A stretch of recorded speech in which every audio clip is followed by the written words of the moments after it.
Listen, something happened last night at 11:47 that's never gone down in the entire 249-year history of the United States Senate. Four guys walked into Mitch McConnell's private office.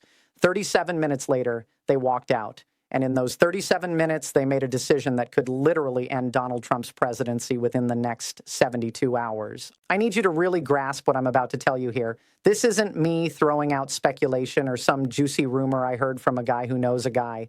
This isn't another clickbait headline trying to get your attention. What's happening right now at this exact moment is the biggest internal rebellion against a sitting president in modern American political history. And if you actually care about where this country is headed in the next 3 days, you need to hit that subscribe button and turn on notifications, because the next 72 hours are going to show us whether American democracy can still fight back when things go wrong.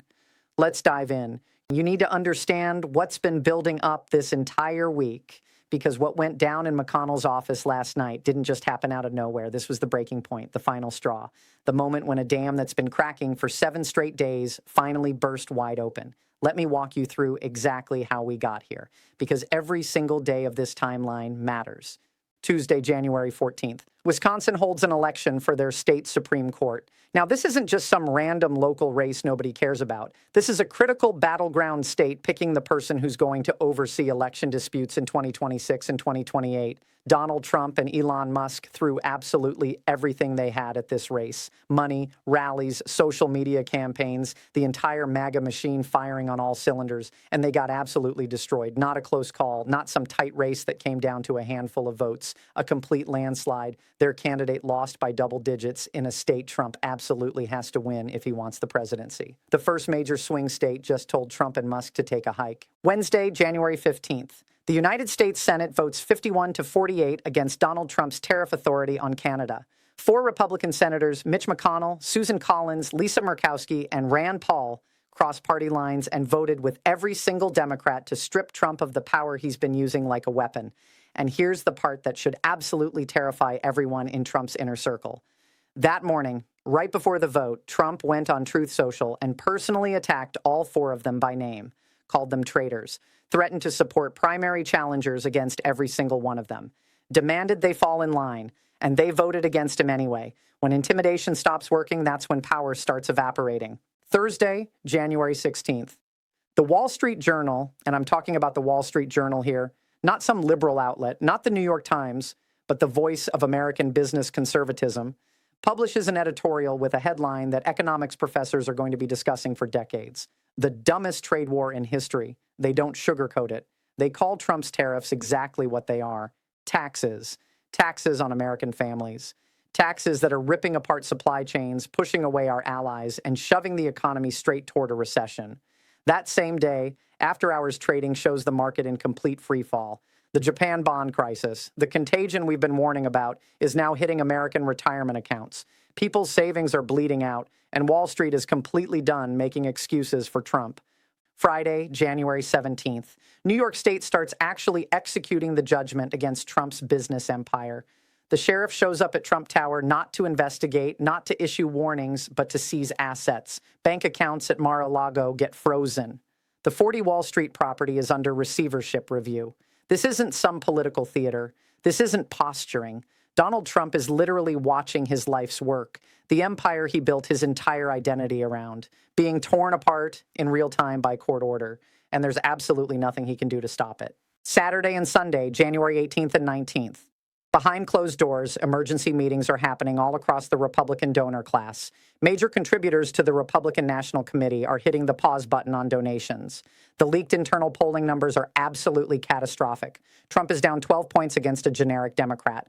32% of Republicans are saying they won't even vote if Trump is the nominee. The people who write the checks that keep the entire party functioning are looking at these numbers and reaching the same conclusion. Donald Trump cannot win an election.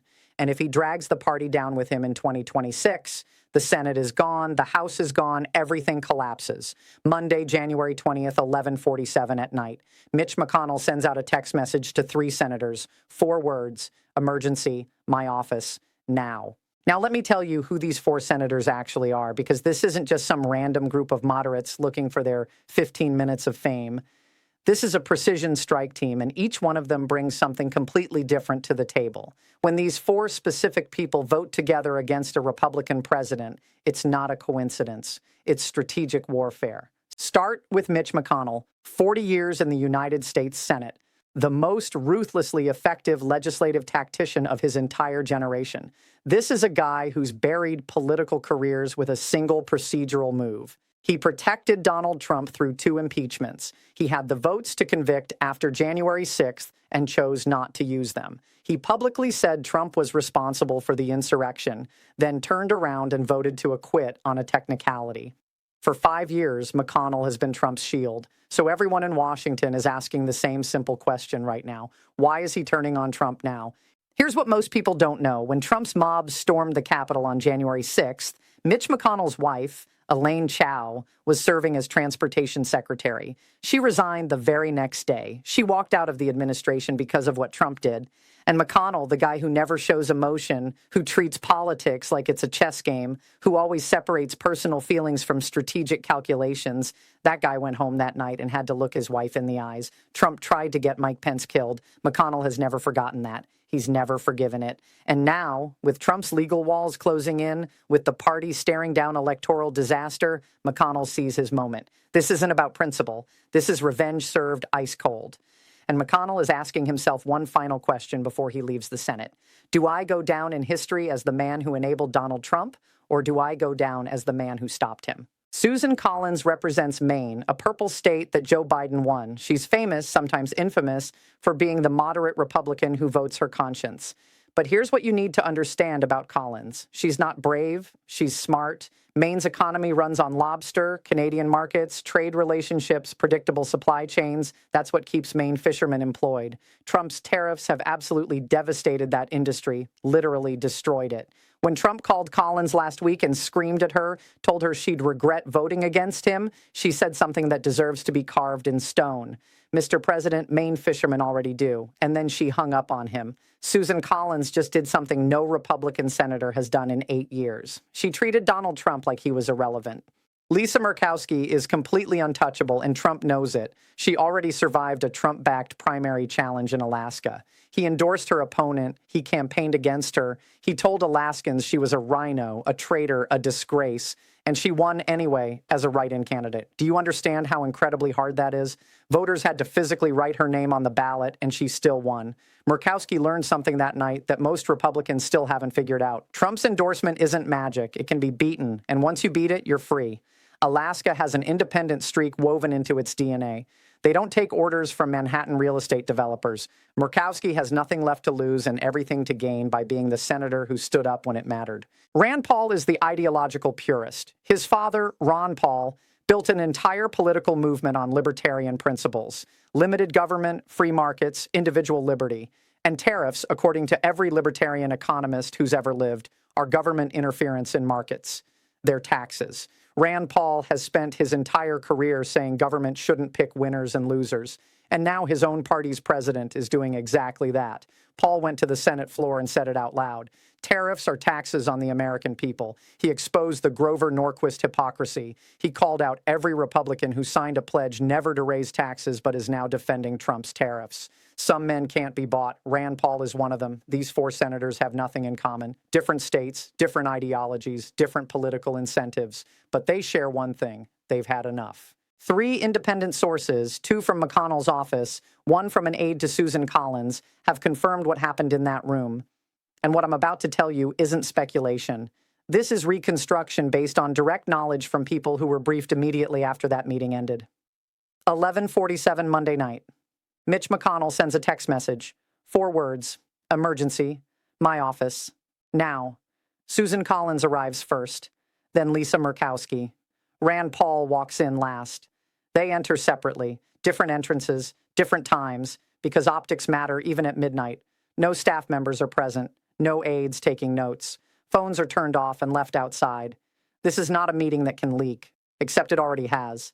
McConnell doesn't waste time with pleasantries. According to our sources, his opening line was this: "We have 72 hours before this party becomes unsalvageable." He places a red folder on the table, thick, tabbed, organized like a legal brief. Inside that folder is everything: The evidence that's been quietly piling up for months, the data that Republican leadership has been hiding from the public and from themselves. First, the internal polling, not the polls you see on television, not the public surveys that campaigns release to shape the narrative. This is private data paid for by the Republican National Committee, conducted by firms that have no reason to lie because their reputations depend on accuracy. And the numbers are catastrophic. Trump's approval rating among Republicans has collapsed to 58%. It was 88% 2 years ago. Among swing state voters, the people who actually decide elections, Trump fatigue is at a record high. 64% of independents say they'll never vote for him again under any circumstances. And here's the number that's causing panic in every Republican Senate office. 32% of self-identified Republicans say they won't vote at all if Donald Trump is the nominee in 2024. Not vote for the Democrat, not vote at all. They'll stay home. Second, the donor revolt. The Koch political network has suspended all contributions to Trump-aligned candidates. The Business Roundtable, the collection of Fortune 500 CEOs who've funded Republican campaigns for decades, sent a private letter to McConnell last week. The message was blunt. Tariffs are killing us. Fix this or we're done. Wall Street, the financial engine that's propped up Republican competitiveness in expensive races, has declared Trump radioactive. Major banks won't host fundraisers. Hedge fund managers who wrote seven-figure checks in 2020 are ghosting the RNC. The money is drying up, and in American politics, when the money stops, everything stops. Third, legal exposure. McConnell lays out the timeline. New York asset seizure has already begun. The Georgia trial is scheduled for March 4th. Federal cases are stacking up behind that. Trump will spend the next year in courtrooms, not on campaign trails. He'll be giving testimony under oath, not holding rallies. And conviction in at least one jurisdiction isn't just possible. It's likely. McConnell tells the room something that's been whispered in private but never stated this clearly. If Donald Trump is our nominee and he's convicted before November, we lose everything. The presidency, the Senate, the House, state legislatures, governorships, everything. Then comes the debate. Susan Collins speaks first. What about his base? They're loyal. They'll burn us if we move against him. McConnell doesn't hesitate. His base is 30% of the country. We need 51% to win elections. The math doesn't work. Lisa Murkowski raises the obvious concern. He'll burn us all. You know what he does to people who cross him. The threats, the attacks, the primaries. McConnell leans forward. He's already burning. The assets are being seized. The trials are starting. The convictions are coming. The only question is whether we burn with him or whether we cut the line before the ship goes down. Rand Paul, the constitutional lawyer, asks the critical question, what are the grounds? What can we actually impeach him for that'll hold up legally? McConnell reaches into the red folder and pulls out a document. Our sources say it was approximately 20 pages, single-spaced, dense legal text. Articles of impeachment already drafted, already vetted by Senate legal counsel. 4 separate charges: obstruction of justice, abuse of power, incitement, economic sabotage through tariffs against national interest. The document is complete. It only needs a date. Collins stares at it. You're serious. McConnell looks at each of them. I have never been more serious about anything in my life. The meeting lasts 37 minutes. They leave separately, the same way they came in. No statements, no press releases. But McConnell's office lights stay on until 3 a.m, and by sunrise, the machinery has already begun to move. Before we get to the constitutional mechanics of how this impeachment would actually work, I need to tell you about the man whose silence is the loudest confession of hypocrisy in modern American political history. His name is Grover Norquist. And if you don't know who he is, you need to understand the power he wielded over the Republican Party for 30 years. Grover Norquist created something called the Taxpayer Protection Pledge, a simple document that every Republican member of Congress was required to sign if they wanted party support. The pledge stated in clear language that the signer would never vote for any tax increase under any circumstances. Not for deficit reduction, not for infrastructure, not for national defense. Never. And Norquist enforced this pledge with brutal efficiency. Any Republican who violated it faced a primary challenge funded by Norquist's network. Careers ended because of this man. He wasn't elected to anything. He held no official position. But he controlled the Republican Party's economic policy more effectively than any speaker or Senate majority leader. Let me take you back to 1993. I need you to understand how fanatical Norquist was about opposing tax increases. The Clinton administration proposed a deficit reduction package that included a 4.3-cent increase in the federal gasoline tax, 4.3 cents. At the time, that represented roughly a 2% increase in the cost of a gallon of gas. Grover Norquist exploded. He called it an assault on American families. He said it would destroy the economy. He mobilized every conservative media outlet to attack Democrats for this unconscionable burden on working people. 4.3 cents. And Republicans used that vote to win control of the House of Representatives in 1994 for the first time in 40 years. Now, let me tell you what's happening today in 2025. Donald Trump has imposed tariffs of 25% on imports from Canada, 54% on imports from China, and 10% on imports from everywhere else on Earth. These tariffs are taxes. They're not paid by foreign governments. They're paid by American importers who pass the costs directly to American consumers. According to independent economic analysis, Trump's tariffs will cost the average American family $3,500 per year. That's not a 2% increase. That's not 4.3 cents. That's the largest peacetime tax increase in United States history. Mike Pence, Trump's own vice president, said this out loud 2 weeks ago. The Trump tariff tax is the largest peacetime tax hike in U.S. history. And what has Grover Norquist said about this? Nothing. Not one statement.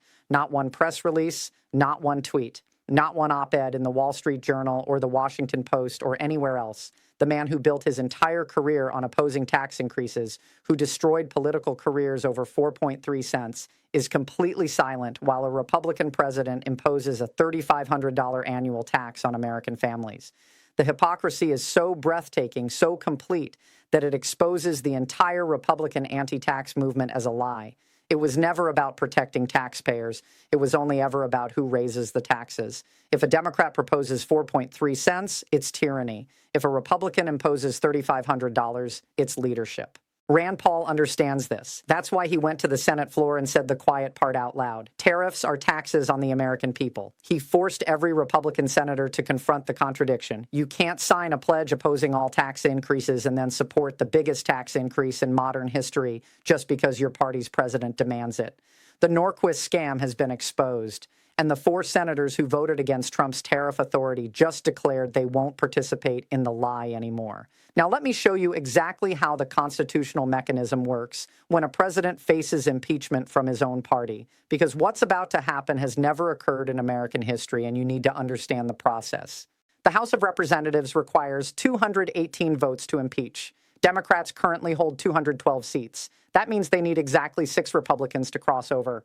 According to sources who've seen the private vote counts, 11 House Republicans have already committed to voting yes on articles of impeachment if they're filed this week. This isn't hypothetical. This isn't wishful thinking from Democrats. The votes are there. The math works. But impeachment in the House only removes Trump from office if the Senate convicts. And Senate conviction requires a 2/3 majority, 67 votes. Democrats hold 51 seats, which means they need 16 Republicans. That's a much higher bar. That's where this gets difficult. But here's what's happening behind the scenes that most people don't see. The 4 senators who voted against Trump on tariffs, McConnell, Collins, Murkowski, and Paul, they're not acting alone. They're the public face of a larger group. According to multiple sources inside the Senate Republican Conference, 8 additional Republican senators have privately indicated they would vote to convict if articles of impeachment reach the Senate floor. They're waiting for political cover. They need to see that voting against Trump won't end their careers. The 4 senators just gave them that cover. Let me walk you through what the charges would actually be, because this matters. A draft of the articles of impeachment has been circulating among Senate legal staff for 2 weeks. 4 specific counts. Article 1, obstruction of justice. This covers witness intimidation, evidence tampering at Mar-a-Lago, and 14 documented violations of court orders.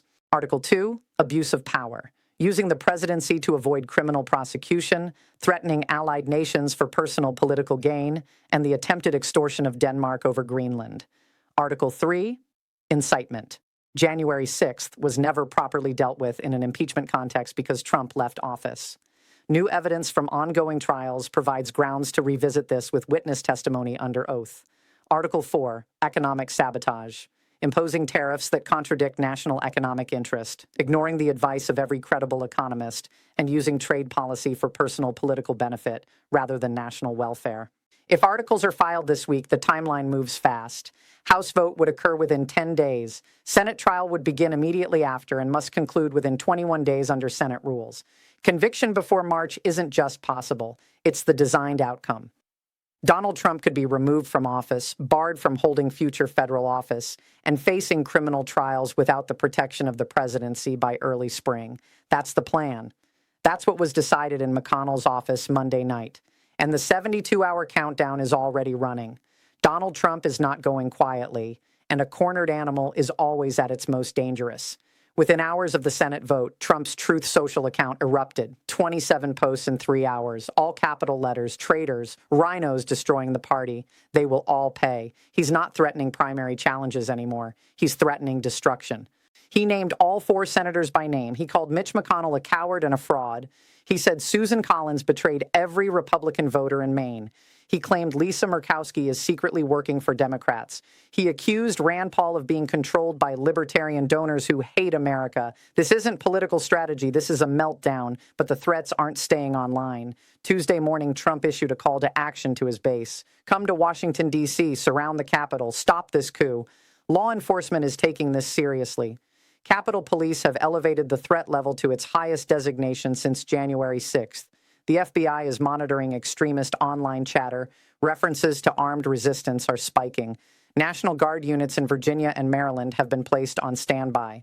The January 6th playbook is being reviewed by every security agency in Washington because they know exactly what Trump is capable of when he feels his power slipping away. Simultaneously, Trump's legal team is filing lawsuits everywhere.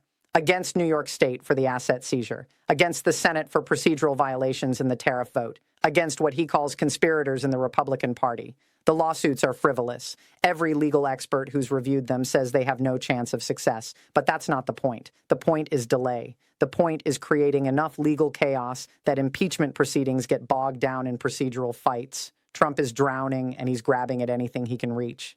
And here's his biggest problem. The money is running out. The Republican National Committee has seen major donors suspend contributions. Small dollar donations from the MAGA base are still coming in, but they're not enough to fund a legal war on 4 fronts simultaneously. Trump's legal bills already exceed $50 million. The asset seizure in New York means he can't liquidate properties to pay lawyers. He's running out of other people's money. And in American politics, when you run out of money, you run out of options. But here's why this time is different from every other crisis Trump has survived. It's not about loyalty anymore. It's about survival. And Republican senators are doing math that has nothing to do with ideology or principle. They're looking at the 2026 Senate map. 22 Republican seats are up for election, only 11 Democratic seats. If Trump is the face of the party and he's convicted in criminal court before November, the Senate flips. Republicans lose control. But if Trump is removed through impeachment before the general election, if he's barred from office and the party can nominate someone else, Senate Republicans might survive. The business community has made its position clear. The United States Chamber of Commerce represents the largest corporations in America. They sent a private letter to every Republican senator last week. The message was simple. End the tariffs or we end our support. When the Chamber of Commerce turns on you, when Wall Street declares you radioactive, when Fortune 500 CEOs won't return your phone calls, your political career has an expiration date. And it's not just the donors. The court system is closing in with mechanical inevitability. This isn't political. This is procedural. New York is already seizing assets. Georgia has set a trial date for March 4th. Federal immunity claims have been rejected at every level. Trump will be convicted somewhere. The only question is when and where. Republican senators know this. They can read a calendar. They can see the trials stacking up. And they're asking themselves a very simple question. Do we want to defend a convicted felon as our presidential nominee? Even the MAGA base is showing cracks. Focus groups conducted by Republican polling firms are picking up something they haven't seen before. Exhaustion. Voters saying, I'm tired of defending this. Conservative media is fracturing. Tucker Carlson, according to rumors circulating in Washington, is privately telling associates it's time to move on to Ron DeSantis. When you start losing Tucker Carlson, the foundation is crumbling. Let me be absolutely clear about what's happening right now in real time. Donald Trump is facing simultaneous collapse on 4 separate fronts, and any one of them would be enough to end a normal presidency. Politically, his own party is turning against him. The donor class is fleeing. The base is cracking. Republican senators are privately counting votes for conviction. Legally, his assets are being seized in New York. Trials are starting in Georgia in March. Federal immunity claims have been rejected. Conviction in at least one jurisdiction isn't a possibility. It's a probability. Economically, his tariff strategy has united the business community against him. The Chamber of Commerce, Wall Street, manufacturing executives, they're all saying the same thing. This has to stop. And constitutionally, articles of impeachment have been drafted, votes have been counted, and a timeline has been set. From this moment until Thursday, one of three things will happen. Option one, Trump backs down. He rescinds the tariffs, moderates his rhetoric, declares victory, and retreats. I give this a 15% probability. Option two, the Republican Party backs down. The impeachment talk fades. The status quo holds. Everyone pretends this week never happened.